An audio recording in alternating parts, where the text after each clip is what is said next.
हरे कृष्णा, राधे राधे। आप सभी को योगिनी एकादशी की हार्दिक शुभकामनाएं। साल 2025 में इस बार आषाढ़ मास के कृष्ण पक्ष की योगिनी एकादशी 21 और 22 जून शनिवार और रविवार 2 दिन मनाई जाएगी। हिंदू कैलेंडर के अनुसार यह व्रत आषाढ़ कृष्ण एकादशी के दिन रखा जाता है और यह एकादशी तीनों लोकों में प्रसिद्ध होने के साथ ही परलोक में मुक्ति देने वाली मानी गई है। इस एकादशी के व्रत के प्रभाव से सभी पाप नष्ट हो जाते हैं और मान्यताओं के अनुसार इस दिन स्नान करने के लिए तुलसी के पौधे की जड़ की मिट्टी इस्तेमाल करना अति शुभ होता है।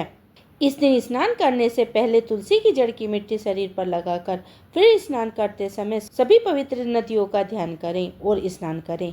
ऐसा करने से भगवान श्री हरि की विशेष कृपा मिलती है। एकादशी के दिन सुबह स्नान आदि से निर्वृत्त होकर साफ स्वच्छ वस्त्र पहने, हो सके तो पीले रंग के वस्त्र धारण करें। व्रत प्रारंभ करने का संकल्प लेना चाहिए। इसके बाद एक चौकी पर भगवान विष्णु और भगवान श्री गणेश की प्रतिमा स्थापित करें। मिट्टी के कलश की स्थापना भी करनी चाहिए। मिट्टी के कलश में जल भरकर उसमें 1 का सिक्का रखें, उसके ऊपर दीप रखें, दीप प्रज्वलित करें और हाथ में जल या पुष्प लेकर व्रत का संकल्प लें। फिर भगवान विष्णु की पूजा करें, मंत्रों का जाप करें।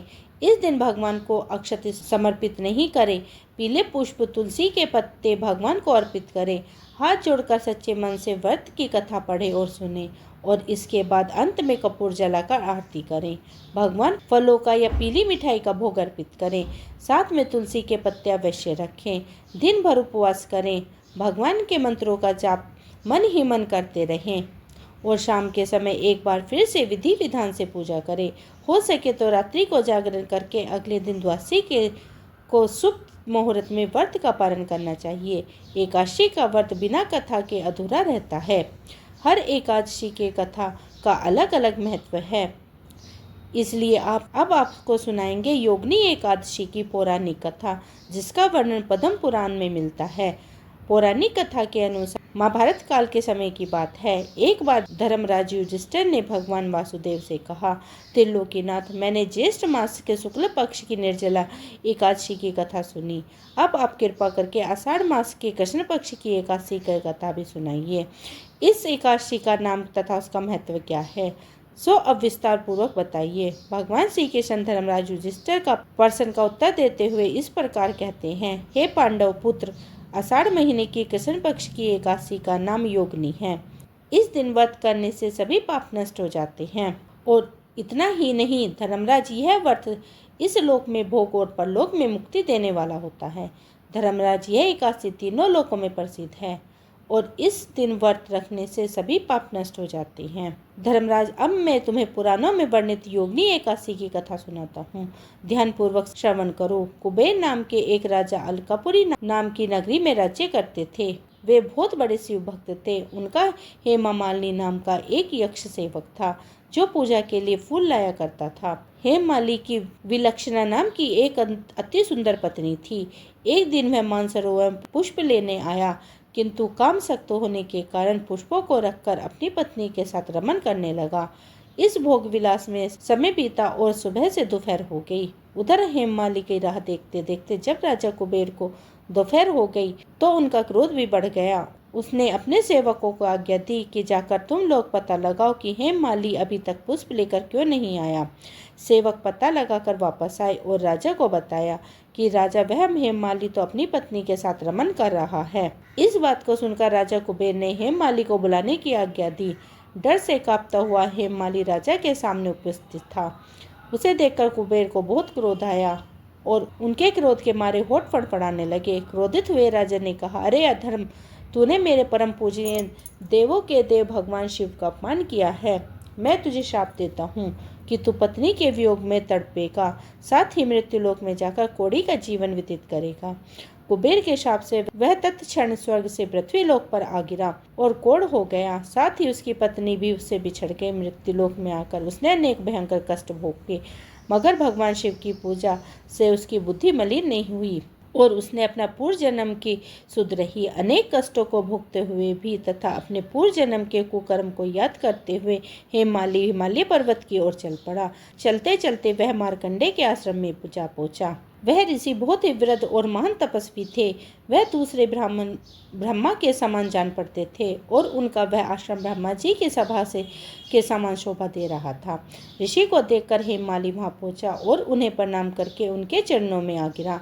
हेममाली को दुखी देखकर मार्कंडेय जी ने पूछा, तूने कौन से निष्कृष्ट कर्म किए हैं जिससे तू कोढ़ी हुआ और यह भयानक कष्ट भोग रहा है।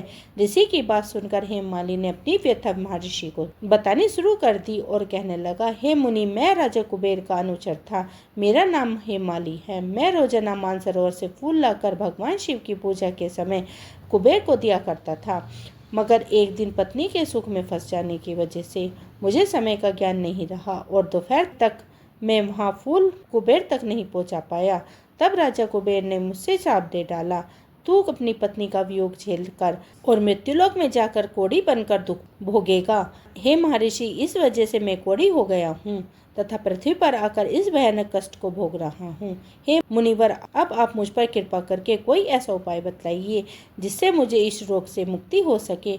मार्कंडेय ऋषि ने हेममाली की दशा देखकर उसे कहा, हे हेममाली, तूने मेरे सम्मुख सत्य वचन कहे हैं, इसलिए मैं तेरे उद्धार के लिए एक व्रत बतलाता हूँ। अगर तू आषाढ़ मास के कृष्ण पक्ष की योगिनी नामक एकादशी का विधान पूर्वक व्रत करेगा तो तेरे सभी पाप नष्ट हो जाएंगे और तुझे इस रोग से भी मुक्ति मिल जाएगी।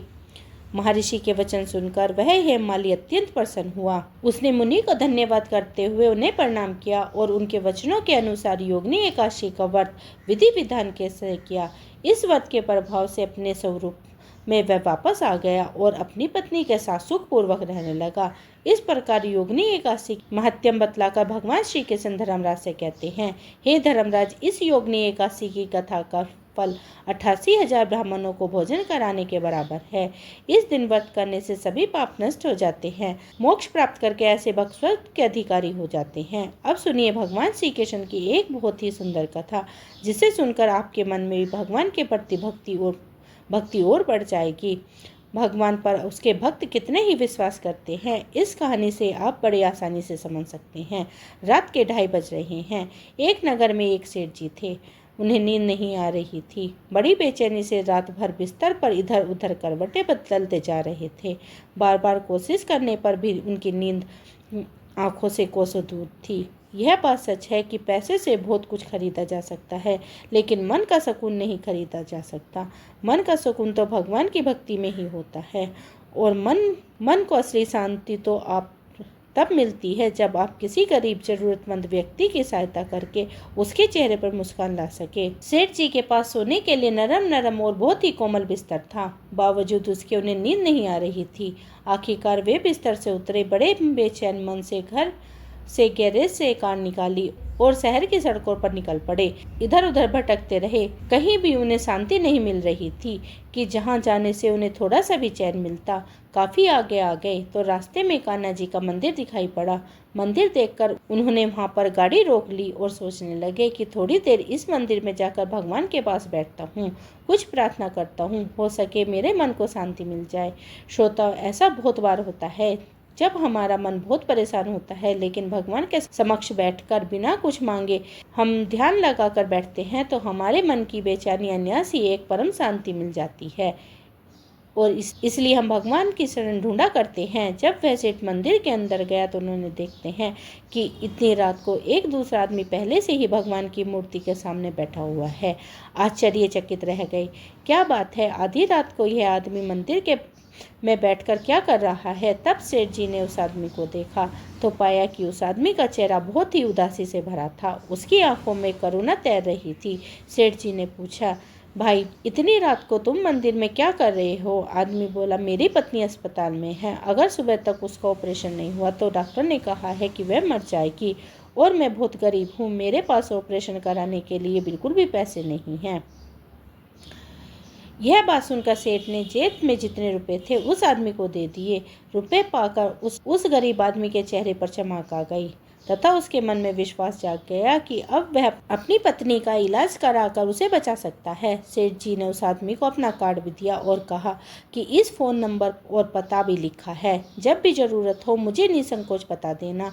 उस गरीब आदमी ने वह कार्ड उस सेठ को ही वापस कर दिया और बोला, भाई मेरे पास उसका पता है, मुझे इस पते की ज़रूरत नहीं। सेठ ने बड़े आश्चर्य से कहा, अरे किसका पता है भाई? वह आदमी बोला, उसी का पता जिसने रात को 1 बजे आपको मेरी मदद करने के लिए भेजा। ऐसी होती है भगवान के प्रति अटूट विश्वास की शक्ति।